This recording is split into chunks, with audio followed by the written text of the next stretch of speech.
अस्सलाम वालेकुम, मैं हूं अब्सा कोमल। एक तरफ पीटीआई के पार्टी को छोड़ने का सिलसिला आज भी जारी रहा। दो ख़वातीन रहनुमाओं समेत एक टिकट होल्डर हैं इनमें, इन्होंने पार्टी को खुदाफिज कहा है। इस वक्त पीटीआई छोड़ने वाले जो रहनुमा हैं वो तकरीबन हमें 4-5 ग्रुपों में तकसीम होते हुए नज़र आ रहे हैं। कुछ काफ लीग की तरफ जा रहे हैं, कुछ पीपल्स पार्टी की तरफ जा रहे हैं और फिर कुछ जहांगीर तरीन साहब जो इंतहाई एक्टिव हैं उनके ग्रुप में इकट्ठे हो रहे हैं। हाशिम डोगर साहब और मुराद रास जो है वो सूबाई वज़ीर तालीम थे पीटीआई के दौर में, तो वो जो है उन्होंने एक अलग ग्रुप डेमोक्रेट्स के नाम से अलग प्रेशर ग्रुप जो है वो बना लिया है। आसिफ जरदाई साहब, बहुत अहम बात यह है कि उन्होंने भी लाहौर में डेरे रखे हुए हैं। जो पीटीआई को छोड़ रहे हैं उनसे मुलाकातें भी की जा रही है उनकी तरफ से, और पार्टी में उनकी तरफ से शामिल करने का भी एक सिलसिला पीपल्स पार्टी में इस वक्त जारी है। ये भी इतलात हैं कि जो शहीद बीबी की सालगिरह के मौके के ऊपर 21 जून को लाहौर में पीपल्स पार्टी एक बड़ा जलसा भी करने जा रही है। दूसरी तरफ मुस्लिम लीग नून है जो सियासी जोड़ तोड़ में बज़ाहिर बिल्कुल हमें इंटरेस्टेड नज़र नहीं आती, और वो ये कहते हैं कि अपने लोगों को हम टिकट देंगे क्योंकि पीटीआई छोड़ने वालों को खुश आमदीद कहने में हम दिलचस्पी नहीं रखते। सीख लिया है, बज़ाहिर लगता है कि उन्होंने उससे जो पहले मुनहरिफिन को शामिल किया गया था और उनकी शिकस्त हुई थी। अब सवाल ये है जिसको हम डिस्कस करेंगे प्रोग्राम में कि तख्ते लाहौर अब आखिर किसका होगा? क्या पीटीआई की तकसीम होने से पीपल्स पार्टी खुद को पंजाब में रिवाइव कर सकेगी या फिर नून लीग का ही इस सारी सूरत हाल में फ़ायदे में रहेगी? तीसरी तरफ अगर बात करें हम तो जहांगीर तरीन साहब के हवाले से, जिनके पास पहले से 20-25 अरकान तो ज़ाती तौर पर उनका एक ग्रुप था, पीटीआई की दौरे हुकूमत में भी उनके साथ वो शामिल थे, लेकिन अब मज़ीद जोड़ तोड़ जो वो कर रहे हैं उसमें इम्कान ये भी है कि अब वो पार्टी का ऐलान करेंगे, पार्टी का नाम फाइनलाइज़ किया जा रहा है। तो ये भी हम डिस्कस करेंगे कि क्या जहांगीर तरीन पंजाब की सियासत और आइंदा जो हुकूमत साजी होगी उसमें एक अहम तरीन फैक्टर बनने की पोजीशन में आ सकते हैं या नहीं। अब बात ज़रा पीटीआई की कर लेते हैं, जिसके कई नामवर रहनुमा आप लोग जानते हैं कि पार्टी छोड़ चुके हैं, लेकिन सिर्फ ओहदों से मुस्ताफ़ी हुए हैं परवेज़ खटक साहब और असद उमर साहब, लेकिन पार्टी के सदर परवेज़ इलाही साहब ही हैं और वाइस चेयरमैन शाह महमूद कुरैशी साहब ये अभी तक अपने ओहदों के ऊपर मौजूद हैं। तो अब इस हवाले से भी हम डिस्कस करेंगे कि क्या इनमें से पीटीआई की मुतबादिल एक क़यादत हमें निकलती हुई नज़र आ सकती है। ये जिन रहनुमाओं के हमने नाम लिए हैं, शाह महमूद कुरैशी, असद उमर या फिर परवेज़ इलाही साहब जो सदर है पार्टी के, और परवेज़ खटक जो कि एक बड़े अहम रहनुमा हैं, इसके एक अंदाज़ा इस बात से लगाया जा सकता है कि जो चेयरमैन पीटीआई हैं उन्होंने रॉयटर्स को इंटरव्यू दिया है और उसमें वो ये कहते हैं कि उन्हें महसूस हो रहा है कि उनका ट्रायल होगा। उनको तो ये महसूस हो रहा है, लेकिन जो अंदाजे लगाए जा रहे हैं उस पर काफ़ी राइटिंग ऑन द वॉल नज़र आ रही है ये बात। दूसरी तरफ हुकूमत की बात कर लेते हैं। जो आगाज़ में आपने मौलाना साहब की बात सुनी है, हुकूमत के अंदर से ये आवाज़ें आ रही हैं जिसमें शायद खाकान अब्बासी साहब शामिल हैं। वो ये कहते हैं बजट, मुआशी इस्तेहकाम और इलेक्शन के लिए मुज़ाकरात इंतहाई ज़रूरी हैं और वो इसके ऊपर बहुत ज़्यादा ज़ोर दे रहे हैं, और बसूरत दीगर वो ये कहते हैं कि मुतनाज़ होगा आगे जो भी होने जा रहा है। लेकिन शरीफ बरादरान हो या फिर मौलाना फजलुर रहमान, वो किसी भी किस्म के मुज़ाकरात को खारिज इम्कान करार दे रहे हैं, और मौलाना साहब ने आज यहाँ तक कह दिया कि इलेक्शन कब होंगे ये पीडीएम का मुत्तफ़िका फ़ैसला होगा। इलेक्शन का फ़ैसला करने से पहले ये भी देखना होगा कि मुल्क को नए हंगामों की भेंट ना चढ़ाया जाए या फिर मईशत कहाँ पर है। तो उनके इस बयान से शकूक व शुबात और सवालात जन्म ले रहे हैं कि क्या इलेक्शन अपनी मुकर्रर वक्त अक्टूबर में भी होगा या नहीं होगा, और अगर हुकूमत बगैर डायलॉग के ये तमाम चीज़ें करेगी तो फिर आगे केयर टेकर गवर्नमेंट भी है, ये तमाम चीज़ें हैं, तो उसका क्या उस असरात होंगे। क्योंकि ओन चौधरी हों जो कि प्राइम मिनिस्टर के ऐसे पीएम हैं, उनके स्पेशल असिस्टेंट हैं, या राजा रियाज हों, अपोजिशन नाम की हमें इस वक्त मुल्क में कोई चीज़ नज़र नहीं आ रही। ओन चौधरी जहांगीर तरीन साहब के साथ मुतहरिक हुए हैं पॉलिटिकल एक्टिविटी के अंदर, और उसके अलावा भी हमें इस वक्त तक नज़र नहीं आ रहा कि मुल्क के अंदर कोई अपोजिशन मौजूद हो। तो कैसे जमहूरी निज़ाम आगे चलेगा? मेरे साथ इस तमाम चीज़ों के ऊपर बात करने के लिए मेरे साथ इस्लामाबाद स्टूडियो में तशरीफ़ फरमाए शोएब साहब, माहिर कानून है और साबिक सदर हैं इस्लामाबाद हाई कोर्ट बार के। इमदाद सोमरो साहब को भी खुसूसी तौर पर आज हमने दावत दी है। आप तज्ज़ियाकार हैं और इन तमाम मामला पे गहरी नज़र रखे हुए हैं, बिलखुसूस जो पंजाब में जोड़ तोड़ हो रहा है। बहुत बहुत शुक्रिया आप दोनों का। कोशिश करेंगे कुछ देर में पीपल्स पार्टी की नुमाइंदगी भी हमारे साथ प्रोग्राम के अंदर शामिल हो। मैं शोएब शाहीन साहब आपसे आगाज़ करना चाहूँगी। ये हमारे लिए आज की खबर अहम है जो मौलाना साहब गुफ्तगू करके चले गए हैं। पहले तो बहुत सारे जवाब पेश किए जा रहे थे, इससे पहले हालात जब मुख्तलिफ थे कि पंजाब का इलेक्शन अलग, विफाक का अलग, ये एक जवाब और आर्ग्यूमेंट के तौर पर था। लेकिन अब वो ये कहते हैं कि पीडीएम मुत्तफ़िका तौर पे फैसला करेगी। हमने हालात देखने किसी भी किस्म की शोएब साहब आइन के अंदर गुंजाइश निकल सकती है इस किस्म की सूरत हाल की? देखिए, पिछले हफ्ते बल्कि इसी की कंटिन्यूटी में मैं कहूँ तो इलेक्शन कमीशन जो केस अपना चला रहे हैं केस लगा हुआ था उनकी रिव्यू पिटिशन का, उनके वकील ने भी यही कहा कि अब हमें 8 अक्टूबर के बारे में इलेक्शन होना है या नहीं होना है इसका फैसला बाद में होगा। तो मीनिंग देयर भाई, मैं तो पहले दिन से कह रहा हूँ ट्राइका यहाँ इंतखाबात नहीं चाहती और उनको डर है सिर्फ एक, वो है कि खान की पार्टी पीटीआई जीत जाएगी। और ट्राइका में कौन है? हमारी इस्टेब्लिशमेंट, पीडीएम की तमाम सियासी जमातें जो इस वक्त हुकूमती इत्तेहाद में हैं, क्योंकि सारे हैं सिवाय जमात इस्लामी के, उनका तो होना ना होना कोई ऐसा सच इतना इंपॉर्टेंट नहीं है। और उसके साथ आप देख लें हमारी इलेक्शन कमीशन ऑफ पाकिस्तान, ये सारे वन पेज पे हैं, ये यूनाइटेड हैं कि हमने इलेक्शन नहीं होने देना और इसी वजह से इन्होंने 90 डेज़ में ये इलेक्शन नहीं कराए और इंटरम सेटअप के ज़रिए ये हुकूमतें चला रहे हैं। तो बात यह है कि इनको आज क्या डर है? इनके बकौल तो आप पीटीआई को तितर बितर कर दिया, उनको तोड़ फोड़ कर दिया, तो फिर डर किसका है? डर है वो पीटीआई एक्चुअल का, वो खान का, चूँकि आज भी वोटर उसके साथ खड़ा है, लोग उसके साथ मोहब्बत करते हैं। लोगों ने आज देख लिया है कि इन लोगों ने 1 साल में जो मुल्क का बेड़ा गर्क कर दिया है, जो माशी ब्रेक डाउन कर दिया, जो अनसर्टेनिटी कैफियत पैदा कर दी, पॉलिटिकली अनस्टेबिलिटी, आइन और क़ानून की पासदारी की बजाय आइन और क़ानून की पामाली हो गई, बुनियादी इंसानी हुकूक मुअत्तल हैं, मुल्क हमारा बेआइन हो चुका है। तो ये सारी जो चीज़ें हैं लोगों के सामने हैं। आज मुझे बताएं, यहाँ पे आप मुझे इजाज़त देंगे पूछने की आपसे, सॉरी मैं आपकी बात काट रही हूँ, 9 मई के जो वाक़यात हैं उसका जितना भी जायज़ा हमारे इस प्रोग्राम के अंदर भी अब तक लिया गया है, वो बजाते खुद पीटीआई के क्रिएट करदा हैं, पार्टी के चेयरमैन के क्रिएट करदा हालात हैं। इससे तमाम अंदाज़ों के मुताबिक ये नहीं कहा जा सकता कि ये किसी ने बाहर से आके उनके साथ किया है। 9 की तारीख से पहले यहाँ पे हुकूमत के पास कोई आर्ग्यूमेंट नहीं होता था, किसी और के पास आर्ग्यूमेंट नहीं होता था किसी किस्म का, लेकिन अब ये कहा जा रहा है। तो आप नहीं समझते कि इसमें दोनों तरफ, जहाँ वो ये कहते हैं कि कोई हंगामों की भेंट ना चढ़े, उसमें ऐड ऑन ना हो, तो ये जवाब देने में वो इस हवाले से पहली बात तो ये है कि 9 मई से पहले कौन सा 90 डेज में इलेक्शन कराने थे, इन्होंने करा दिए, नहीं कराए। सुप्रीम कोर्ट ने कहा इलेक्शन कराओ, नहीं कराए। दूसरी दफ़ा फैसला किया इलेक्शन कराओ, नहीं कराए। सुप्रीम कोर्ट के ऊपर चढ़ाई की इन्होंने, सुप्रीम कोर्ट के दरवाजे पे खड़े होकर इन्होंने गालियां दी, पार्लियामान में खड़े होकर जजेस को गालियां दी, और जो कंडक्ट और जो तज़हीक, जो ब्लैकमेलिंग की, वो सबके सामने। वो कब चाहते थे इलेक्शन? कभी भी नहीं चाहते थे। ये 9 मई का वाक़या भी ड्रामा ही था। वजह क्या थी? उसमें इमरान खान को तो गिरफ्तार कर लिया इन्होंने। अब क्या किया इन्होंने काम? जो रियासती दहशतगर्दी की, निज़ाम इंसाफ पे हमला करके, हाई कोर्ट के शीशे तोड़ के, वकीलों को डंडे मार के, ज़ख्मी करके, अमले को ज़ख्मी करके उसको अगवा करके ले गए। और जिस अंदाज में फुटेज चली, फिर मुझे ये एक सिर्फ बात का जवाब दे दें, 2 बजे से लेकर रात के 10 बजे तक कोर कमांडर हाउस में कहते हैं जी तमाशा होता रहा, उधर से चले, उधर पहुंचे, उधर से फलां टाइम पे पहुंचे। इंक्वायरी हो गई है। मुझे एक बात बता दें, इंक्वायरी करने वाले भी वही हैं जालिम, जो लोग, सुन लें, मुझे बताएं कोई एक पुलिस वाले ने उनको रोकने की कोशिश की?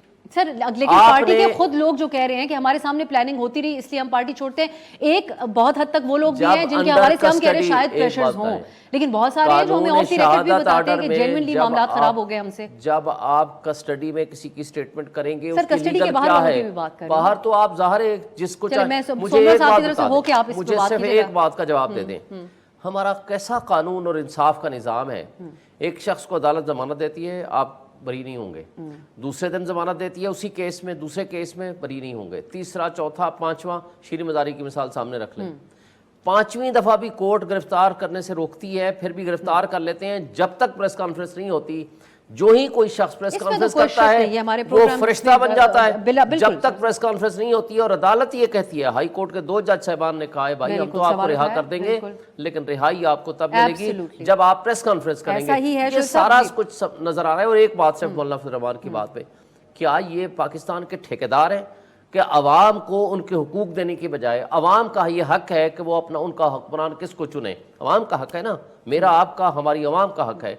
ये ठेकेदार फैसला करेंगे पीडीएम की जमातें कि कब इलेक्शन होने और कब नहीं होने। सोमरो साहब, शुएब साहब की तमाम बातें तो ठीक हैं, लेकिन जस्टिफाई उस गिरफ्तारी के हवाले से उन वाकयात को अभी हम करने की ना तो पोजीशन में है और बल्कि बात उससे बहुत आगे निकल चुकी है। मैं आपसे ये जानना चाहूँगी, जो मौलाना साहब बात कर रहे हैं, ये कुछ ज़्यादा ही अपनी प्रिविलेज का इजहार नहीं कर रहे हैं? ये तो अवाम, जो जमहूरियत के अंदर जो अवाम होते हैं उनके हक के ऊपर डाका डालने की और उनको मौक करने वाली बात हुई कि भाई हम डिसाइड करेंगे, हमारी मर्जी से जब हालात होंगे। और क्या मुराद ली जाए उनकी इस बात से कि कहीं हंगामों की भेंट ना चढ़ जाए मुल्क? हर चीज़ क्या पीडीएम की मर्जी से होगी? अब इस मुल्क के अंदर आइन को एक तरफ रख दिया जाए? बहुत शुक्रिया आप साहब। मैं आपके सवाल पर आता हूँ। पहले जब मैंने शाहीन साहब ने एक बात की ना, ज़ाहिर है वो एक कानूनदान भी हैं, एक पार्टी को मेरा ख्याल है रिप्रेजेंट भी करते हैं। लेकिन उन्होंने एक बात की कि पुलिस कहाँ थी उस दिन? क्यों नहीं रोका गया? असल चीज़ ये है कि 9 मई को जब हम देख रहे थे सारा कुछ हो रहा था, तो ये कहाँ ये जायज़ ठहरता है कि अगर रेज़िस्टेंस नहीं है, कोई अपने घर में दाखिल होने से नहीं रोकता, तो आप घर को जला दें, आग लगा दें। अब जो चीज़ें सामने आ रही हैं, जो हम रिपोर्ट भी करते रहे, अपने व्लॉग्स और तस्वीरों में करते रहे बात, बेसिकली इमरान खान साहब जो हैं, वो पता नहीं अब नाम चलेगा कि नहीं चलेगा, वो जो हैं, वो सुप्रीम कोर्ट के या अदलिया की जो रिलीफ मिला है, उसका उन्होंने नाजायज़ फ़ायदा लिया है। आपको याद होगा, मैंने आपके ही प्रोग्राम में एक दिन बात की थी कि ये रिलीफ इमरान साहब को नुकसान दे रहा है, उनके फ़ायदे में नहीं जा रहा। और वो रिलीफ जो है, वो वजह बनाए कि हम जो है, वो ताकतवर हैं, तमाम इदारों से ताकतवर हैं, हम कुछ भी कर सकते हैं। 9 मई तो इमरान खान साहब की गिरफ्तारी के लिए हुआ, गिरफ्तारी की वजह से हुआ। 14 और 15 मार्च को लाहौर में जिस तरह कानून को के सामने जत्थे खड़े कर दिए गए थे, अदालत का एक अरेस्ट वारंट था और वो अरेस्ट वारंट भी अच्छा आपको याद होगा कि वो सिर्फ पेशी के लिए था। तो उसके अगेंस्ट जो जी। जिस तरह अपना गुलेले और पेट्रोल बम चलाए गए थे, ये सारा कुछ इमरान खान साहब या उनकी जो पार्टी के लोग ये समझ रहे थे कि हम शायद नाकाबिले तस्खीर हैं। 25 मई को अदालत के ऑर्डर के ऊपर तय हुआ था कि आपने अपना इन पार्क तक रुकना है और वो चले गए थे तकरीबन डी चौक पर और अगले दिन जज साहबान कह रहे थे कि हो सकता है उनको पता ना हो। तो ये जो पता ना हो वाला रवैया था, उस रवैये की वजह से सारा कुछ हुआ। अब मैं आता हूँ आपके सवाल पर। देखिए मौलाना साहब जो बात कर रहे हैं वो नाकाबिले कबूल है, नाकाबिले फ़हम है। इंतखाबात एक हद तक जवाज़ था पंजाब और केपीके के इंतखाबात डिले करवाने का कि कौमी इंतखाबात एक साथ हों। पाकिस्तान एक वफ़ाक़ है, यहाँ पर कभी भी इस तरह की नज़ीर नहीं रही कि एक बड़े सूबे के इंतखाबात पहले हों और बाकियों के बाद में हो, तो वो एक एक हद तक एक जवाज़ माना जा सकता था। हालाँकि वो भी कोई जवाज़ नहीं था। मैं उस वक़्त भी बता रहा हूँ कि इंतखाबात 90 दिन के अंदर होने चाहिए। लेकिन इस उन इंतखाबात के मामले को भी अगेन सुप्रीम कोर्ट ने खराब किया। खैबर पख्तूनख्वा के इंतखाबात का ज़िक्र ही नहीं है, पंजाब के इंतखाबात को उन्होंने ज़ाहिर है पॉलिटिकल डिसीजन था। अब जब मौलाना साहब ये बात कर रहे हैं कि जी इंतखाबात करने का फैसला हम करेंगे, नहीं, ये हुकूमत का फैसला नहीं हो सकता। ये फैसला आइन का है, ये कानून का है। आइन में लिखा हुआ है कि हुकूमत असेंबली की मुद्दत खत्म होने के बाद 60 या 90 दिन उनके अंदर इंतखाबात करवाने हैं। तो मेरी अपनी इन्फॉर्मेशन मैं आपको दूँ अब साहब कि हुक्मरान इत्तेहाद के अंदर जो इस वक़्त सबसे ज़्यादा जो मज़बूत राय है, वो ये है कि हमें इंतखाबात में जाना चाहिए अक्टूबर या मैक्सिमम नवंबर में। अभी रिसेंटली कल एक बड़ी डेवलपमेंट हुई है और उस डेवलपमेंट के मुताबिक यही है कि इंतखाबात अपने वक़्त पर करवाने के लिए हुक्मरान इत्तेहाद के अंदर उनकी अक्सरियत जो है इस बात पर अपना राय उनकी ये अक्सरियत थी। उसकी 2-3 रीज़न्स मेरे सामने आई हैं। एक ये है कि ज़ाहिर है एक पॉलिटिकल पार्टी जो 9 मई कर बैठी है, उसके बाद वो सहमी हुई है, डरी हुई है, वो सपोर्ट नहीं है ऐसी किसी पॉलिटिकल पार्टी को, पीटीआई को। अगर उनको वक़्त दिया जाएगा तो फिर उसका नुकसान हुक्मरान इत्तेहाद को होगा। एक पॉलिटिकल इनको फ़ायदा ये होगा और दूसरा ये है कि आइन और कानून के अगेंस्ट अगर जाएँगे एक बार फिर, तो एक नज़ीर बन जाएगी। फिर आइंदा कोई भी आकर जो है वो कहेगा कि हालात ठीक नहीं है, लिहाज़ा इंतखाबात डिले कर दिए जाएँ और कोई उबूरी सेटअप बिठा दिया जाए। तो लॉन्ग टर्म उबूरी सेटअप जी। नहीं बिठाया जा सकता। 2 सूबों की हद नहीं तक तो बिठाया जा बात सकता। कहीं न कहीं मैंने कहा कि वो ज़रा समझ में आ रही थी। तो मुझे नहीं लगता कि इंतखाबात आगे जाएँगे। हालात सही। इस वक़्त आपको आम नहीं लगता। इंतखाबात की तरफ बढ़ रहे हैं, मुझे नज़र आ रहे हैं और मैं आपको बता रहा हूँ खबर के बिल्कुल सही। मुताबिक और मेरी इन्फॉर्मेशन है, उसके मुताबिक भी कि हुक्मरान जी, इत्तेहाद की अक्सरियत यही जी। चाहती है कि इंतखाबात अक्टूबर या नवंबर में हों। मैं आपकी इस बात को आपकी जो इन्फॉर्मेशन है उसको थोड़ा बहुत सेकंड करते हुए जिस हद तक मेरी इन्फॉर्मेशन है और इस हद तक है कि पीपल्स पार्टी के जो चेयरमैन हैं उन्होंने एक मीटिंग के अंदर यहाँ तक भी कहा कि अगस्त में जो आखिरी तारीख है मुद्दत की उससे एक दिन ऊपर हम असेंबली के अंदर नहीं बैठेंगे। इसको करेक्ट किया जा सकता है अगर जो हमारा प्लेटफॉर्म उसके लिए हाजिर होगा। एक ब्रेक की तरफ जाते हैं, इसी मौजू के ऊपर मजीद बात होगी। शोएब साहब का कॉमेंट सुनिए ब्रेक के बाद। ब्रेक के बाद खुश आमदीद। हम बात कर रहे हैं एक तो जो हुकूमत की तरफ से इशारा दिया गया है कि इलेक्शंस डिले हो सकते हैं, ये इशारा हमने इसकी इंटरप्रिटेशन ये की है, लेकिन मौलाना साहब ये बात कहते हैं कि जो मुल्क को किसी हंगामों की भेंट नहीं चढ़ाना चाहते, हमें मईशत को भी देखना है, तो पीडीएम ये फैसला करेगी। इसके ऊपर जो हमारे दोनों मेहमान हैं वो सख्त मुखालफत कर रहे हैं और कह रहे हैं कि इसकी कोई गुंजाइश आइन के अंदर मौजूद नहीं है। लेकिन शोएब साहब कुछ स्पेसिफिकली इस पर बताएगा इसके लिए क्या करना होगा अगर ये एक्सटेंडेड केयर टेकर सेटअप लेके आना चाहेंगे, ये आप समझते हैं कि इसको मुमकिन ये हो सकता है? देखिए, पहली बात तो यह है कि ये भी मुमकिन नहीं था जो कुछ केयर टेकर सेटअप को 3 महीने से आगे लेकर गए। अब नेशनल असम्बली की मुद्दत पूरी हो जानी है, या तो 2 दिन 4 दिन पहले उसको डिज़ोल्व कर देंगे तो 90 डेज़ में इलेक्शन है, और अगर डिज़ोल्व नहीं करते, अपना टर्म पूरी करती है तो 60 डेज़ में इलेक्शन है, और उसके अलावा तो कोई ऑप्शन ही नहीं है। और अगर इससे आगे बढ़ाते हैं तो ये अनकॉन्स्टिट्यूशनल होगा। अब अनकॉन्स्टिट्यूशनल एक्ट कोई करना चाहे तो उसके लिए तो कोई फिर पाबंदी नहीं है, अंटिल अनलेस कि सुप्रीम कोर्ट उसके ऊपर या हाई कोर्ट उसके ऊपर एक्शन ले। तो लेकिन ये मुमकिन नहीं होगा कि आप पंजाब और केपीबी पहले अनरिप्रेजेंटेटेड लोगों के हाथों में है, और आइंदा के लिए भी आप नेशनल लेवल पे भी आप अनरिप्रेजेंटेड लोगों के हाथों में दे दें, ये मुमकिन नहीं होगा। और जितने हमारे मुल्क की अनसर्टेनिटी है और जिस तरह की कैफियत है, तो उसके लिए एक स्टेबल गवर्नमेंट की ज़रूरत है ताकि मईशत को, हमारे मसाइल को आगे लेके चल सकें। और ये नहीं हो सकता कि किसी की ख्वाहिश हो कि जनाब हम अभी इलेक्शन नहीं कराएंगे। तो क्यों नहीं कराएंगे?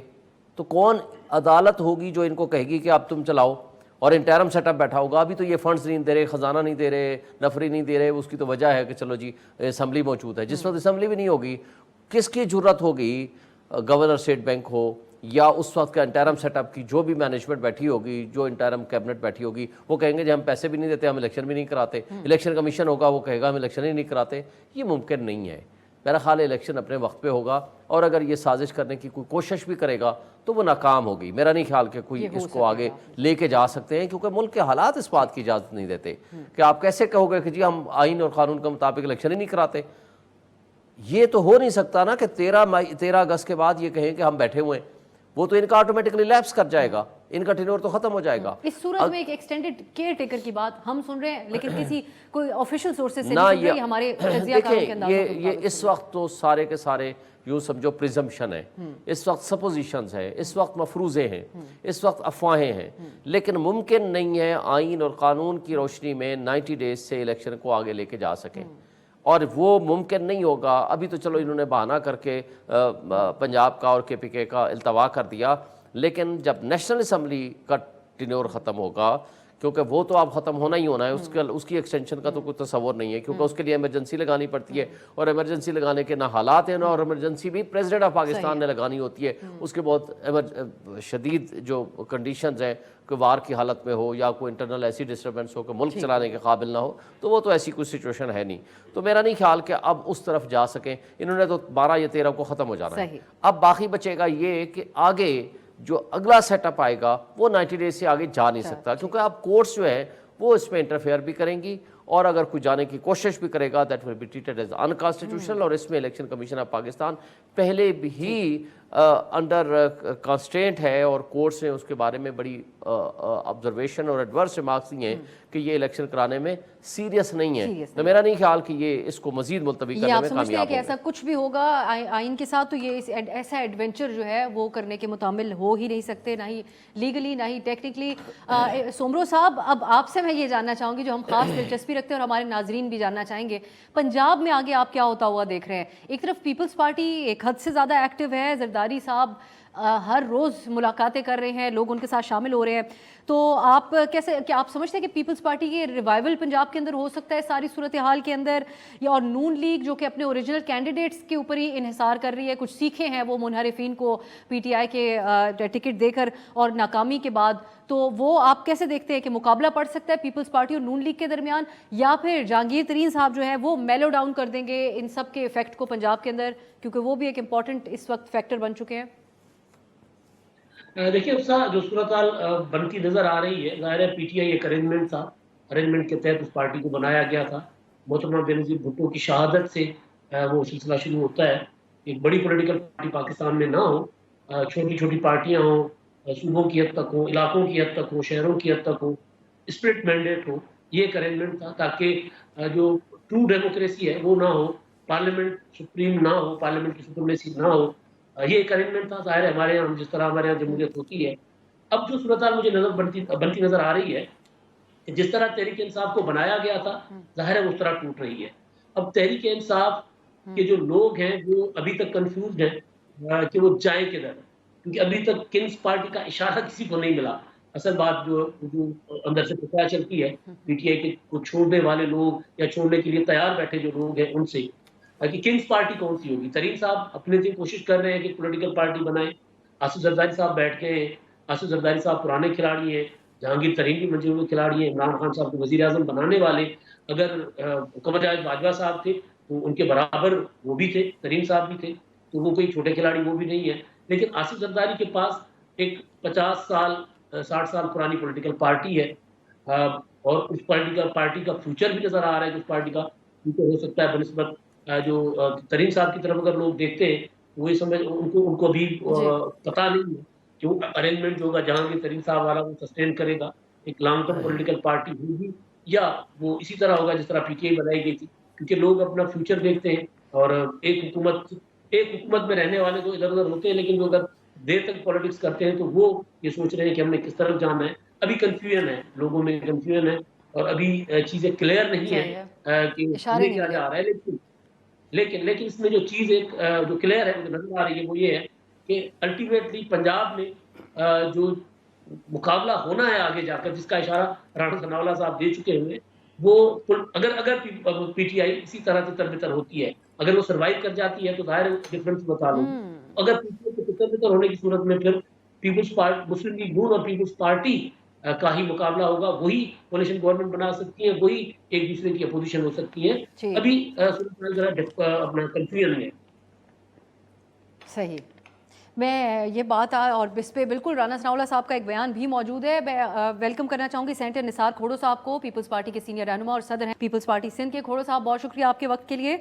आपसे कराची मेयर के हवाले से जो मामलात हैं उसके ऊपर भी मैं बात करना चाहूँगी, लेकिन पहले मौलाना साहब का आज जो एक बयान है आपके इत्तेहादी विफाक में, वो बहुत ज़्यादा हाईलाइट हो रहा है इस वक्त। उन्होंने ये कहा है कि पीडीएम का ये मुतफ़िका फैसला होगा कि इलेक्शन कब होने हैं, और पहले देखना होगा कि मुल्क को नए हंगामों की भेंट चढ़ाना है, मईशत को हमने बेहतर करना है। सो इस बयान के ऊपर तो बड़ी सख्त तनकीद हो रही है, और ये कहा जा रहा है कि ये तो इसकी आइन में कोई गुंजाइश नहीं है, ये बात कहने की भी आइन में कोई गुंजाइश नहीं है, इसकी कोई लॉजिक ही नहीं बनती। तो क्या इससे मुराद ली जाए, और आप क्या सपोर्ट करते हैं उनकी इस बात को? देखें, हम अपने तौर पर कह चुके हैं कि पीपल्स पार्टी आइन की बनाने वाली समझी जाती है, आइन पर काम करने वाली समझी जाती है, आइन का ख्याल रखा जाता है। उसी चीज़ को मद्देनज़र रखकर हमने उसूली तौर पर यह कहा था कि न टाइम से पहले और न टाइम के बाद इलेक्शन अपने पूरे टर्म पे होने चाहिए। ये हम पहले कह चुके हैं। अब मौलाना फजल रहमान साहब पीडीएम के सरबराह हैं, हम पीडीएम में नहीं हैं। हम उनके इत्तेहादी ज़रूर हैं, लेकिन पीडीएम के मेंबर नहीं हैं हम। इस लिहाज से ये फैसला अपने तौर पर उनका हो सकता है। अभी तक हमारा फैसला ऐसा नहीं आया। जब वो कह रहे हैं कि पीडीएम वाले सारे मिलकर ये फैसला करेंगे, तो जाहिर है फिर पीडीएम का तो हमेशा है नहीं। पीपल्स पार्टी पीडीएम में मेंबर नहीं है, तो जो भी फैसला होगा वो पीडीएम वालों का होगा। पीपल्स पार्टी को अपना मौक़िफ़ जाहिर करना पड़ेगा जब ऐसी कोई बात आई तो। ऐसी बात हुई तो मुखालफत ही होगी पीपल्स पार्टी की तरफ से। खोड़ो साहब, ये समझा जाए? ये अभी वक्त से पहले की बात है। मैं समझता हूँ ये मुनासिब नहीं है कि इस वक्त जवाब दूं मैं। अच्छा खोड़ो साहब, एक और चीज़ बताइएगा, आप लोग पंजाब में क्या एक्सपेक्ट कर रहे हैं? जरदारी साहब बहुत ज़्यादा एक्टिव हैं वहाँ पे, बातें ये भी हो रही हैं कि क्या इस सारी सूरत हाल में फ़ायदा पीपल्स पार्टी ये उठाएगी कि पार्टी पंजाब में रिवाइव होगी, लेकिन जो मुनहरिफीन पीटीआई के उनको टिकट दिया जा रहा है उससे तो नून लीग ने सबक सीखा, बड़ा नुकसान उठाया था। कैसे मैनेज करेंगे और क्या इरादा रखते हैं पंजाब में आप लोग? देखें, बात सुने, पीपल्स पार्टी को अपना फैसला करना है। पीएमएलएन ने किया फैसला, हाँ हो सकता है उनको खतर खा रिस्पांस नहीं मिला। पीपल्स पार्टी ने अपना सोचना है कि क्या पीटीआई से जो अपने मान करके हमने गलती की है वहां से निकले हैं, क्या हम उनको रद्द कर दें या उनको वेलकम करें। हमने पहले फैसला किया हुआ था कि हम पार्टी में लोगों को शामिल करेंगे। ये बाकायदा सारे सूबों को हिदायत दी गई थी कि पार्टी में लोगों को शामिल करें। कल का मुखालिफ आज का मुआफिक हो सकता है। ये सिंध में पहले भी हुआ, अभी भी हो सकता है। रही बात पंजाब की कि वहाँ अगर किसी पार्टी से लोग निकल के आ रहे हैं तो फिर पीपल्स पार्टी ने ये फैसला नहीं किया कि हम उनको दरवाजे बंद मिलेंगे। हाँ, एक जरूर बात करते थे हम कि हम मिलिटेंट विंग के खिलाफ हैं। वो मिलिटेंट विंग चाहे सिंध में हो या कोई मिलिटेंट विंग पंजाब में हो या कहीं और हो। अब इस लिहाज से हमारा मौक़िफ़ अभी तक चल रहा है।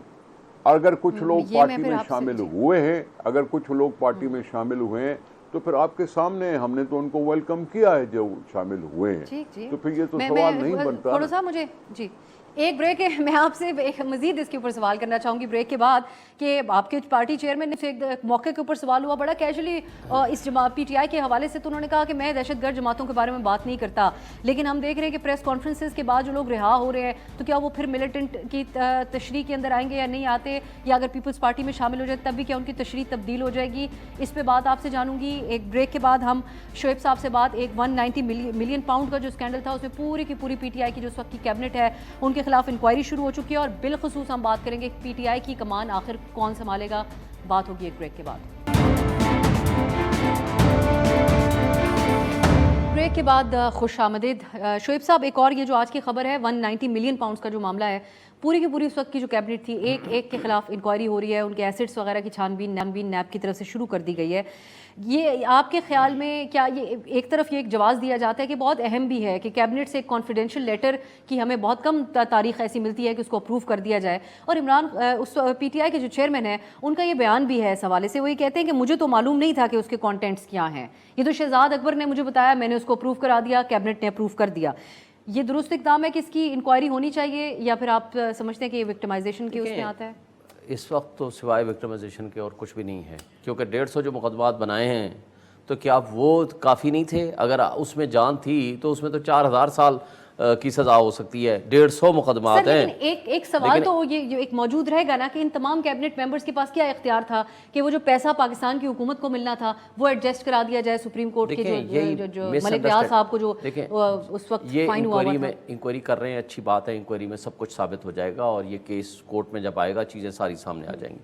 पहली बात तो आपको ये बताऊँ कि यह हुकूमत पाकिस्तान का पैसा नहीं था, ये नेशनल क्राइम एजेंसी के साथ मलिक रियाज की डील थी, जिसके नतीजे में ये उनका मुआहदा था कि ये कॉन्फिडेंशियल डॉक्यूमेंट है, इसको कॉन्फिडेंशियलिटी के साथ हम पैसा भेजते हैं तो वहाँ मेरे जो जुर्माने की मद में पैसे जमा होने हैं वो वहाँ जमा हो जाएंगे। और अगर फ़र्ज़ करो ऐसा नहीं होता तो हुकूमत पाकिस्तान अगर चाहे तो वह यहाँ आकर मुकदमा कर सकती है और ये साबित करेगी कि ये उनका पैसा है। खुश असलूबी से करने के जवाब में अलकादर ट्रस्ट की ज़मीन और जो वो फ़ायदा प्रिविलेज अलकादर ट्रस्ट का इसके साथ कोई ताल्लुक़ नहीं है। देखें, मलिक रियाज ने ऑलरेडी एक नहीं 20 किस्म के प्रोग्राम्स किए हैं और मतलब एक चैरिटी के जो काम की बात थी ना, वो एक मोबाइल ऑडियो भी और डायमंड्स वगैरह उस कॉन्टेक्स्ट में मैं चाहता हूं आप उसको इंक्लूड करें। वो एक अलग चीज़ है, उसका इसके साथ अलकादर ट्रस्ट की ज़मीन के साथ कोई ताल्लुक नहीं। अच्छा, अगर इन्होंने पैसे लेने हो तो भाई पैसे तो फिर इन प्रोसीड्स क्राइम मनी आएगी ना, इनके अकाउंट्स में जाएंगे। ट्रस्टी का मतलब ये नहीं है कि ये बेनिफिशरी हो गए हैं, ट्रस्टी का मतलब है कि इनकी ज़िंदगी में और या इनके बाद जिस मकसद के लिए वो ज़मीन दी गई है वो यूनिवर्सिटी के तलबा के लिए, स्टूडेंट्स के लिए और उन्हीं के लिए। अगर पॉलिटिक्स इन्वॉल्व हो तो क्या मालूम कि यूनिवर्सिटी के अंदर अगर पॉलिटिकल या किस किस्म के ख्यालात को जन्म दिया जाए। ये मैं वैसे बहुत ही आगे की बात और सुपरफिशियल किस्म की बात कर रही हूं, लेकिन आप तो देखें अकूड़ा खटक का जो मदरसा था वहाँ इन्होंने कहा कि मॉडर्न 20 करोड़ या पता नहीं कितनी अमाउंट से वहाँ टीचर लगाएं और वहाँ जो मदरसे के जो स्टूडेंट्स हैं उनको मॉडर्न एजुकेशन भी दें। इनका तो मकसद ये था कि देखें लोगों को दीन और दुनिया दोनों की तालीम एक छत के नीचे दें। अगर ये इसको छोड़ दें, नमल में क्या पढ़ाया जाता है? लैंग्वेजेस बच्चों को पढ़ाया जाता है ना। तो बात ठीक है, लेकिन आपके साथ यूनिवर्सिटी में मैं चाहूंगी कि इंटरनेशनल इस यूनिवर्सिटी हवाले से बात करें कि वो सोशल वर्कर नहीं थे, वो उस वक्त के प्राइम मिनिस्टर थे। एक ऑडियो कॉल आ रही थी जहां पे मलिक रियाज की साहिबजादी मुबैना तौर पे ये कह रही थी कि ये मामला सेटल करा दे, परेशानी है यहाँ पर, और उसके बाद डायमंड्स जो हैं वो 5 करात का हो या 3 करात का। इस कॉन्टेक्स्ट को भी तुम ऑडियोज और वीडियोस का जो ड्रामा चल रहा है वो भी सब कुछ आपके सामने है। जो कोई ये मुनासिब है जो कुछ हो रहा है। और दूसरी बात ये है कि देखें, क्रिमिनलिटी साबित करनी है आपने कि इसमें करप्शन के पैसे किसी ने लिए और उसके नतीजे में किसी ने किसी को बेनिफिट किया।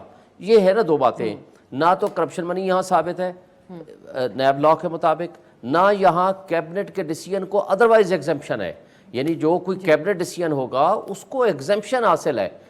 तो जो इज्तमाही फैसले हैं, तो मेरा नहीं ख्याल कि इसके अंदर किसी किस्म का है। लेकिन मैं ये कहता हूँ कि ठीक है, हो रही है ना इंक्वायरी, वो सब कुछ सामने आ जाएगा। लेट्स दी कोर्ट खोड़ो साहब कुछ ऐड करना चाह रहे, फिर मैं सुन रहा जी। खोड़ो साहब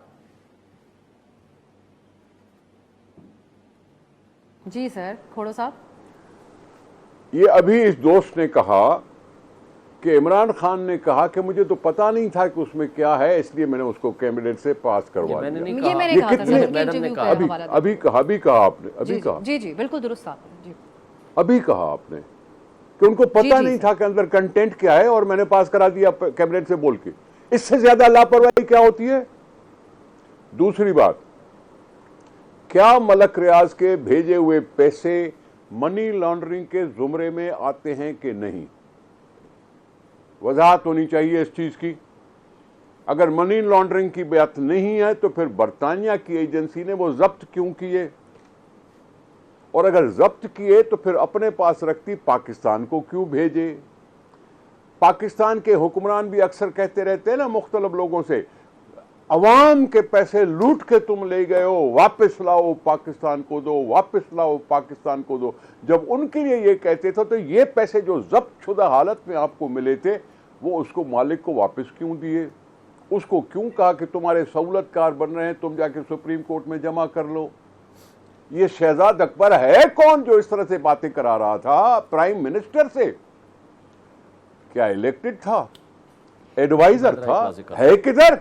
है किधर? जवाब क्यों नहीं देता? खोड़ो साहब, ये शोएब साहब कहेंगे, फिर मैं ये इशू सोमरो साहब इस पे बहुत गहरी नजर रखते हैं। एक बात से क्या बात है, ये टाइम जाया हो रहा है कौम का। थ्रू कैबिनेट डिसीजन, कैबिनेट के जरिए एक फैसला हुआ ना, मौजूदा कैबिनेट जब तक उस फैसले को रिवर्स नहीं करती, ये गवर्नमेंट ऑफ पाकिस्तान का फैसला तस्वुर किया जाएगा। और दूसरा, वो पैसे सुप्रीम कोर्ट में आज भी मौजूद हैं। ये सिर्फ एक काम कर लें, ये मौजूदा कैबिनेट उस फैसले को रिवर्स कर ले और सुप्रीम कोर्ट के पास चले जाए कि ये पैसे हमें दे दें। ये एक दिन का काम है। यही बात आपकी। सोमरो साहब एक सेकंड मुझे मौका दीजिएगा, इमदाद सोमरो साहब की तरफ लेके जाऊंगे सर। इमदाद सोमरो साहब जी जी, मैं इमदाद को साहब जी जी सर उसका जवाब मैं सोमरो साहब से, लेकिन मुझे खोड़ो साहब मौका दें सर। सोमरो साहब रिवर्स सर करें सारे इस फैसले को जैसे शोएब साहब कह रहे हैं, लेकिन फिर ये भी तहकीकात कर ले इस हवाले से भी कि फिर ये पैसे क्या वाकई बदउनवानी के थे? एनसीए ने क्या तहकीकात की मलिक रियाज साहब से बरतानिया में, क्यों उनको महसूस हुआ कि ये पैसे पाकिस्तान वापस भेजे जाने चाहिए और इस तरीके से एडजस्ट, इस बात का कोई जिक्र नहीं करता। दूसरी तरफ कहानी बहुत आगे लेके पूरी कैबिनेट की इंक्वायरी खुल जाती है। देखिए अब सर कैबिनेट मुझसे पूछ रही हैं सोमरो इमदाद सोमरो साहब पहले सर बात करें जी। इमदाद सोमरो साहब जी, अदालतों ने फैसले करने, लेकिन एक सवाल जो है बुनियादी, क्या प्राइम मिनिस्टर ट्रस्ट चला सकते हैं? पंजाब के गवर्नर थे इनके अपने चौधरी सरवर, जब वो गवर्नर बने पीटीआई के दौर में, वो चौधरी सरवर ट्रस्ट चलाते थे। उनको चौधरी सरवर ट्रस्ट से रिजाइन करवाया गया। इमरान खान साहब ने कहा कि ये कॉन्फ्लिक्ट ऑफ इंटरेस्ट है, आप नहीं चला सकते। एक प्राइम मिनिस्टर किस तरह ट्रस्ट चलाते और जमीनें लेते हैं, वो ये मुमकिन नहीं है, ये होता ही नहीं है दुनिया में। हाँ, आप प्राइम मिनिस्टर नहीं रहे, उसके बाद आप जो मर्जी करें। आपके पास ये बिल्कुल इसी तरह है जिस तरह साकिब निसार साहब अदालत में खड़े होकर लोगों से अपना लिया करते थे, डैम फंड लिया करते थे, ये इसी तरह था। मलिक रियाज से पहले जमीन दी जाती है, फिर मलिक रियाज साहब को 190 मिलियन पाउंड जो पाकिस्तान से मलिक रियाज लेकर जाते हैं, वहां पकड़े जाते हैं, वो गवर्नमेंट ऑफ पाकिस्तान के पैसे थे। और वो ऑडियो की बात कर रहे थे साहिब साहब पार्लियामेंट में हमारे, वो ये कह रहे थे ऑडियो आती रहती है, भाई ऑडियो को चैलेंज करें। ये ऑडियो बहुत पुरानी है, ये ऑडियो आजकल की ऑडियो में नहीं है। ये मलिक रियाज साहब से हीरो के हार लिए जाते थे, तो जनरल आसिम मुनीर साहब जो आजकल आर्मी चीफ हैं, उन्होंने खान साहब को जाकर फाइल पकड़ाई थी, इसी वजह से उनको हटाया गया था। ये चीजें ऑन रिकॉर्ड आ चुकी हुई हैं। असल चीज ये है कि भाई एक जो बुनियादी चीज है जिसको कंफ्यूज किया जाता है ट्रस्ट के नाम पर। इमरान खान साहब वजीर आजम है, उन्होंने पब्लिक थे, जब वजीर आजम थे उन्होंने पब्लिक सेक्टर में कितनी यूनिवर्सिटीज बनाई, उन्होंने पब्लिक सेक्टर्स में कितने अस्पताल बनाए। ये सारा काम शौकत खानम, नमल और ये अलकाबिल ट्रस्ट की तरफ ही क्यों जा रहा था? ये लोगों से सरकारी को ये कहते रहे कि जनाब मैं सेहत कार्ड दूंगा, मैं लोगों को सरकार की जमीन दूंगा, वो प्राइवेट अस्पताल बनाए। ये बहुत बड़े बड़े स्कैम है, ये अभी आएंगे, बाहर सामने आएंगे। मेरा बुनियादी जो चीज है जो जहां पर आप आकर जहां से इन्वेस्टिगेशन जो है वो होनी चाहिए, वो ये कि क्या प्राइम मिनिस्टर ट्रस्ट चला सकते हैं? और इतने बड़े प्रॉपर्टी टाइकून थे जिनके ऊपर तरह ये तो तरह के इल्ज़ाम ही मामला नहीं है ना सर। ट्रस्ट चलाने में किसी किस्म की आंधरेरी काम करने में कोई पाबंदी नहीं है, ना कानून में ना आइन में। आंधरेरी काम की आपको इजाज़त है, कोई भी शख्स कर सकता है, इसलिए इस पर कोई पाबंदी नहीं है और ना ही ये इल्ज़ाम है। इल्ज़ाम अब इस वक्त सिर्फ सुब्रा साहब एक क्वेश्चन ये है, क्वेश्चन इंपॉर्टेंट ये है कि मौजूदा कैबिनेट उस ऑर्डर को रिवर्स करके सुप्रीम कोर्ट से पैसे वापस क्यों नहीं लेती? वो तो एक दिन का काम है। एक मिनट चलिए खोड़ो साहब आप सर कह जी, जी एक मिनट क्विकली खोड़ो साहब भी अगर कह दें फिर मैं जी जी जी खोड़ो मैं साहब। कह रहा हूं इमरान ने अगर गलत काम किया तो उसका हिसाब किताब पहले क्यों नहीं होना चाहिए? अगर पैसे इमरान तो खान वापस ने लें। जानबूझकर सुने सुने सुने उसके मेरी खिलाफ बात, तो मुकदमा चल रहा है ना खोड़ो सुने साहब, मेरी बात, अगर उसने गलत सुने किया है मेरी मुकदमा बात। चल रहा है। अरे मुकदमे में तो आप पेश नहीं हो रहे हो ना, आप तो भाग रहे हो, इधर उधर भाग रहे हो, छोड़ो उस चीज को। नहीं, अदालत में चल रहा है, सर जी, नैब के पास सर जी, चल मेरी रहा है, बात वो तो सुनो, मुकदमे मेरी का बात- फैसला होगा ना। ये मेरे पैसे तो भाई, वापस मेरी लेना, मेरी बात अगर सुनो, ये क्राइम मनी है मेरी तो पैसे बात तो सुनो। वापस लें। अरे भाई बात सुनो, हम बैठे हैं, आप भी बैठे हैं, आप भी बोलते हैं, हम भी बोलते हैं। मुझे ये बताओ, अल कादर ट्रस्ट के लिए 450 किनाल या पता नहीं 450 एकड़ जमीन उसको कब दी गई? ये पैसे ट्रांसफर होने के बाद या ट्रांसफर होने से पहले?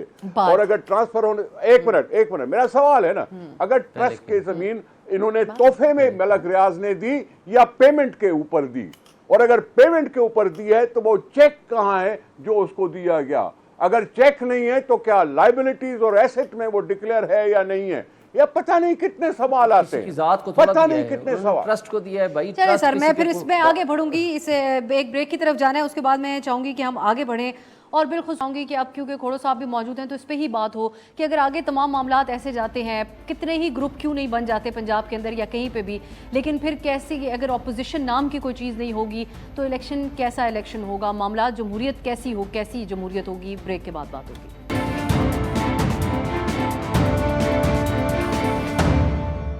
ब्रेक के बाद खुश आमदीद। जिस तरीके से हम बात कर रहे थे कि अपोजिशन क्या इस मुल्क के अंदर होगी आइंदा आने वाले दिनों के अंदर, या इसी तरीके से निज़ाम चलेगा, मैं थोड़ा सा इससे आगे ले जाके मैं शोएब साहब एक और बात भी मैं आपसे करना चाह रही थी। जो आपने यास्मीन राशिद साहिबा वाला मामला देखा होगा, उनके ऊपर इल्ज़ाम है कि उन्होंने लीड किया इस मॉब को जिसने अटैक किया लाहौर में एक मिलिट्री इंस्टॉलेशन के ऊपर। सो रिस्पेक्ट और सिंपति तमाम चीज़ें एक तरफ होती हैं, वो हमारे प्रोग्राम्स में भी शामिल होती रही और उनकी पॉलिटिक्स की हम बहुत रिस्पेक्ट करते हैं, जिस तरीके से उन्होंने अपनी सेहत और तमाम चीज़ों के बावजूद पंजाब के अंदर अपनी पॉलिटिक्स भी जारी रखी। लेकिन यहाँ पर जब आईजी पंजाब कहते हैं कि हमारे पास इस चीज़ का फॉरेंसिक एविडेंस की भी मौजूद है कि उन्होंने लीड किया, कुछ वीडियोस भी सामने आती हैं, तो उनको जो रिहा किया गया, उनको जो बेल मिली, उसके ऊपर जो है वो तनकीद की जा रही है और कहा जा रहा है कि इसको चैलेंज किया जाएगा। इस मामले को आप कैसे देख रहे हैं? देखें, आईजी पंजाब क्या अदालत से बालातर है? क्या वो अदालत के फैसलों के ओवर एंड अबव बैठेगा? क्या वो एपेलेट अथॉरिटी है? भाई उसकी वीडियोस मौजूद हैं, वो लोगों को रोक रही है। एक है रोकने की वीडियो, एक है जलाने घिराने की वीडियो, फिर शामिल भी हो जाने की वीडियो। देखें शामिल हो के सर प्रोटेस्ट एक करना वीडियो कुछ जुर्म है, है? एक बहुत क्लैरिटी के साथ एक देखिए, वीडियो है। मेरा ख्याल है नौजवान कहते हैं कि हम मैडम हम वहां क्यों नहीं जाएंगे, वो आगे से कहती हैं थोड़ा रुक जाओ, ज्यादा लोगों को इकट्ठे होने दो फिर जाएंगे। जियो फेंसिंग में वो उसी जगह पे मौजूद पाई गई मुझे हैं। ये बताएं, पाकिस्तान के किसी भी कोने पे एहतजाज करना ये हर बुनियादी हक है हर शहरी का, ठीक है? खा आप GHQ के सामने करें, कोर कमांडर हाउस के सामने धावा करें, बोलने का तो पार्लियामेंट सर हाउस नहीं है ना, में, इख्तियार। मैं वही कह रहा हूँ ना। कोई एक वीडियो बता दें जिसमें वो कह रही है धावा बोले, वो लोगों को रोक रही है, पहली बात। दूसरी बात यह है कि अदालत ने रिकॉर्ड देख के, तमाम चीज़ें देख के एक फैसला कर दिया है, इनको अख्तियार है जाएं चैलेंज करें बिफोर दी हाई कोर्ट। लेकिन ये कहना कि आप एपेलेट अथॉरिटी बन के बैठ जाओ इसलिए कि उसने प्रेस कॉन्फ्रेंस नहीं की, वहां तो मुसरत चीमा और जमशेद चीमा भी मौजूद थे, उसने तो प्रेस कॉन्फ्रेंस करके वो फरिश्ते हो गए। भाई बात यह है कि अगर आपने फरिश्ते प्रेस कॉन्फ्रेंसेस के जरिए बनाने हैं तो इस तर्ज अमल से, इस तरीक़ा कार से खुदा के लिए अपने आप को अलग करें। आप कानून और इंसाफ का मजाक मत उड़ाएं जो कुछ हो रहा है। सर वक्त थोड़ा कम, मैं चाहूंगी तीनों का आपका कमेंट हो जाए पूरा। खोड़ो साहब, ये बात जो प्रेस कॉन्फ्रेंसेस वाली है ये बड़ी वाज़ेह तौर पे नजर आ रही है, लेकिन इंसाफ के तकाजे भी तो पूरे होने चाहिए। मैं चाहूंगी खोड़ो साहब आपकी पोजीशन क्या है इस मामले के ऊपर? चंद साहब आपकी जमात से ताल्लुक रखते हैं, उनके सर सवाल सुन लीजिएगा। उनके वालिद साहब को डिटेन किया गया, हमाद अजहर साहब इमरान खान साहब के बड़े करीबी थे, उनके वालिद साहब और उनके बिजनेस को भी बंद किया गया। अब बाकी टाइम क्या बचा के मैं जवाब दूंगा? मेरे टाइम ही नहीं बचा के मैं जवाब दूं। कंप्लीट करने दें सर, आप कर लीजिए जवाब। देखे, डॉक्टर साहबा गई, रोका या नहीं रोका? रोकते किसको हैं? अपनों को ना, दूसरों को तो नहीं रोकते, अजनबियों को तो नहीं रोकेंगे। यानी मतलब कि वो लोग थे तहरीक इंसाफ के जो गए, अगर आईजी साहब ऑब्जेक्शन कर रहे हैं तो अदालत के फैसले पर तबसरा कर रहे हैं कि अदालत ने उनको बरी कर दिया और हमारी नज़र में उसके फॉरेंसिक रिपोर्ट्स हैं, ये हैं, वो है, और हम उसके साथ अपील करेंगे। किसको अपील करेंगे? कोर्ट को अपील करेंगे ना। ये थोड़ी कह दिया कि हमने यूं कर दिया। आईजी को भी उतना ही हक है जितना मुझे हक है। मैं किसी कोर्ट के फैसले पर एतराज़ कर सकता हूं, उस पर ऑब्जेक्शन कर सकता हूं, तबसरा कर सकता हूं। आईजी ने भी तबसरा किया है। इस तरह से वो भी फिर भी कोर्ट में ही जाएंगे ना, और कहाँ जाएंगे? वालिदैन को सर, मैं दूसरे मामले पे भी तो आ जाइए। दूसरी बात सर, फैमिलीज को उठाया जा रहा है जिनको 80 साल वालिदैन को, वालिद को। एक सेकंड माफ कीजिएगा, फैमिलीज को उठाया जा रहा है, नहीं उठाया जाए, ना आपके पास कोई तस्दीक है ना मेरे पास कोई तस्दीक है। ये जनरल इल्जाम लगता है कि जी मुल्ज़िम एक होता है जो वो अपने आप को पेश नहीं करता। मैं ऐसे नहीं बोलो ना यार, अज़हर के वालिद को उठा के ले गए भाई, ऐसे नहीं करो, ऐसे नहीं करो। बात पूरी करने दो मुझे भी। जब कोई पेश नहीं होता तो मुझे नहीं लगता, शायद हो सकता है प्रेशर पड़ा हो फैमिली पर, लेकिन कई सारे लोग जो हैं जिनका इनमें मुलविस दिखाया जा रहा है वो सारे गिरफ्तार तो नहीं हुए ना। गिरफ्तार होके कोर्ट में पेश होके अपनी सफाइयां पेश करने के लिए तो वही नहीं आए। रही बात, आपने कहा जी अपोजिशन होगी कि नहीं होगी। यहाँ पाकिस्तान में छोटी पार्टियां हैं, बड़ी पार्टियां हैं, बड़ी और ज्यादा बड़ी पार्टियां हैं। अगर किसी पार्टी पर बंदिश नहीं है, अगर किसी पार्टी को रोका नहीं गया इलेक्शन में खड़े होने से, तो फिर अपनी अपनी किस्मत हर एक आजमाई कर सकता है। अपोजिशन भी होगी। इमदाद सोमरो साहब की तरफ जाऊंगी। सर खोड़ो साहब, आपका पॉइंट बिल्कुल इस्टेब्लिश हुआ है, लेकिन इस बात से जितना कैजुअली आपने इस पर बात कर दिया कि कोई पेश नहीं होता, तो उसके मेरे नज़र में, मेरे ज़ाती ख्याल में ना इसकी हमें दलील देनी चाहिए, ना इस पर बात करनी चाहिए कि उसके 80-82 साल के कैंसर के मरीज किसी पेरेंट को उठा लिया जाए। मैं इमदाद सोमरो साहब, जी सर, आपका प्रोवेंज, खोड़ो साहब आगे बढ़े। जी सर, मैं भी अपना सिर्फ पॉइंट ऑफ व्यू दे रही हूँ। सोमरो साहब कंक्लूड भी कीजिएगा इस तमाम चीज़ों को मेरे लिए। लेकिन क्या ये कार्रवाई बहुत अहम है इसके ऊपर, और अब तक खातिर खा कोई सवालात नहीं उठे? जो इल्ज़ामात लगाए गए थे पीटीआई और उनके चेयरमैन की तरफ से, वो अब तक जो तशद्दुद और वो सब चीज़ें झूठ साबित हुई। लेकिन आगे शफाफियत कितनी ज़रूरी है आपके ख्याल में? और अगर आप ये अपोजिशन जो नहीं नज़र आ रही हमें, तो आप समझते हैं कि पीटीआई में मुतबादिल क़यादत एक अच्छी अपोजिशन बाकायदा बन के निकल सकेगी, या नाम की ही बातें होंगी, अपोजिशन नहीं होगी अब आने वाले दिनों में कोई? देखिए, मैं आपके पहले सवाल, अब दूसरे सवाल का पहले जवाब दे देता हूँ। अपोजिशन पीटीआई उनके कायद, अब तो इस तरह ही कहेंगे ना, उनके कायद के बगैर पीटीआई कुछ नहीं है। अगर वो होंगे, सियासत में होंगे, जेल में नहीं होते, अहल होते हैं, बाहर होते हैं, तो पीटीआई पॉलिटिक्स कर सकेगी। अदरवाइज उनकी सियासत नहीं नजर आ रही मुझे सियासी फ्यूचर। दूसरा जो इम्पोर्टेंट चीज़ है कि जब इस तरह के वाकयात होते हैं तो उसके बाद पुलिस का एक पैटर्न होता है पुराना, उसी तर्ज अमल पर पुलिस चलती है। जो रात नदीम के साथ किया गया, उनके 80 साल बुजुर्ग वालिद को उठाया गया। अगर उनके एक बेटे पीटीआई में है तो दूसरे पीपुल्स पार्टी में भी है। ये देखा जाना चाहिए था कि नदीम अफजल चंद के वालिद हैं, अव्वल तो किसी के वालिद को नहीं उठाया जाना चाहिए। हमाद अजहर साहब आपसे नहीं पकड़े जा रहे, तो आप अपना उनके बूढ़े वालिद जो हैं, जो अब सियासत में मुतहरिक नहीं है, गैर सियासी हो गए एक तरह से, मियां अजहर साहब, आप उनको गिरफ्तार कर लें। ये किसी तौर पर भी काबिल कबूल नहीं है। और 9 मई को जो कुछ हुआ है उसके अगेंस्ट जो एक प्रोपेगेंडा या एक नैरेटिव बन रहा है, उसको इससे सपोर्ट मिलती है। तो इसमें एहतियात करनी चाहिए, पुलिस के ऊपर सख्त नजर होनी चाहिए, हुकूमत की, निगरान हुकूमत की, फेडरल हुकूमत की, कि इस तरह की कोई चीज ना हो कि जिन्होंने 9 मई किया उनको इस तरह की पुलिस की जो गिरफ्तारियां हैं उससे सपोर्ट मिल जाए, या वो उसके पीछे छुपने की कोशिश करें। ठीक, मोहतात तरीके से शफाफियत को यकीनी बनाना होगा आपके ख्याल में। बहुत शुक्रिया इमदाद सोमरो साहब, सेनेटर निसार खोड़ो साहब और शोएब शाहीन साहब, आपकी भी खुद तशरीफ आवरी का बहुत बहुत शुक्रिया। नाज़रीन, आपने गुफ्तगू मुलाहिज़ा की है। आने वाले दिनों में और भी बहुत से अहम मामलात हैं जिसके ऊपर हमें नज़र रखनी है। बिलखुसूस जो मौलाना साहब ने आज बात की, देखते हैं ये इशू आगे किस तरफ जाता है। क्या हुकूमत ऐसा कुछ ट्राई करती है या नहीं करती है? आज के लिए इजाज़त दीजिए, खुदा हाफिज़।